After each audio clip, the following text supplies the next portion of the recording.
Título 6º. Da nucleação e transporte escolar. Artigo 26. A educação infantil e os anos iniciais do ensino fundamental na educação escolar quilombola, realizada em áreas rurais, deverão ser sempre ofertados nos próprios territórios quilombolas, considerando a sua importância, no âmbito do Estatuto da Criança e do Adolescente. Parágrafo único.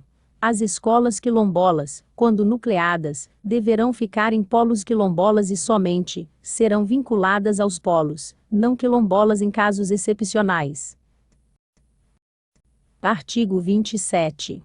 Quando os anos finais do ensino fundamental, o ensino médio, integrado ou não à educação profissional técnica, e a educação de jovens e adultos não puderem ser ofertados nos próprios territórios quilombolas, a nucleação rural levará em conta a participação das comunidades quilombolas e de suas lideranças na definição do local, bem como as possibilidades de percurso a pé pelos estudantes na menor distância a ser percorrida e em condições de segurança.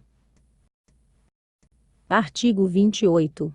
Quando se fizer necessária a adoção do transporte escolar no ensino fundamental, ensino médio, integrado ou não à educação profissional técnica, e na educação de jovens e adultos, devem ser considerados o menor tempo possível no percurso residência-escola e a garantia de transporte intracampo dos estudantes quilombolas, em condições adequadas de segurança.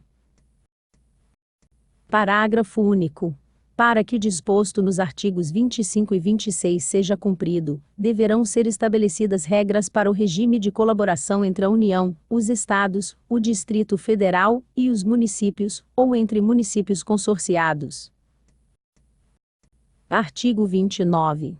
O eventual transporte de crianças e jovens com deficiência, em suas próprias comunidades, ou quando houver necessidade de deslocamento para nucleação, deverá adaptar-se às condições desses estudantes, conforme leis específicas. Parágrafo 1º. No âmbito do regime de cooperação entre os entes federados, do regime de colaboração entre os sistemas de ensino, e admitindo-se o princípio de que a responsabilidade pelo transporte escolar de estudantes da rede municipal seja dos próprios municípios, e de estudantes da rede estadual seja dos próprios estados, os veículos pertencentes ou contratados pelos municípios também poderão transportar estudantes da rede estadual e vice-versa. Parágrafo 2º. O ente federado que detém as matrículas dos estudantes transportados é o responsável pelo seu transporte, devendo ressarcir aquele que efetivamente o realizar. Artigo 30. O transporte escolar, quando for comprovadamente necessário, deverá considerar o Código Nacional de Trânsito, as distâncias de deslocamento, a acessibilidade, as condições de estradas e vias, as condições climáticas, o estado de conservação dos veículos utilizados, e sua idade de uso, a melhor localização, e as melhores possibilidades de trabalho pedagógico com padrão de qualidade. Título 7º. Do Projeto Político-Pedagógico das Escolas Quilombolas. Artigo 31. O projeto político-pedagógico, entendido como expressão da autonomia e da identidade escolar, é primordial para a garantia do direito a uma educação escolar quilombola com qualidade social e deve se pautar nas seguintes orientações. Inciso 1º. Observância dos princípios da educação escolar quilombola constantes desta resolução. Inciso 2º. Observância das diretrizes curriculares nacionais e locais, estas últimas definidas pelos sistemas de ensino e seus órgãos normativos. Inciso 3º. Atendimento às demandas políticas, socioculturais e educacionais das comunidades quilombolas. Inciso 4º. Ser construído de forma autônoma e coletiva mediante o envolvimento e participação de toda a comunidade escolar. Artigo 32.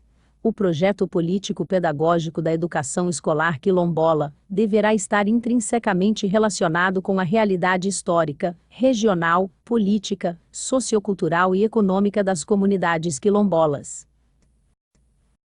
Parágrafo 1º. A construção do projeto político-pedagógico deverá pautar-se na realização de diagnóstico da realidade da comunidade quilombola e seu entorno, num processo dialógico que envolva as pessoas da comunidade, as lideranças e as diversas organizações existentes no território. Parágrafo 2º.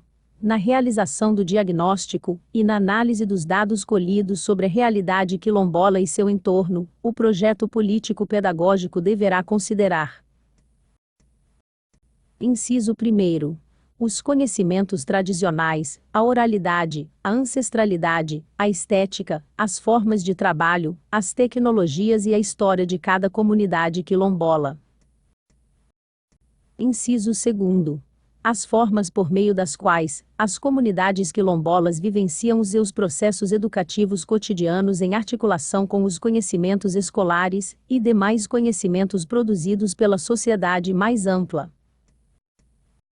Parágrafo 3º. A questão da territorialidade, associada ao etnodesenvolvimento e à sustentabilidade socioambiental e cultural das comunidades quilombolas, deverá orientar todo o processo educativo definido no projeto político-pedagógico. Artigo 33.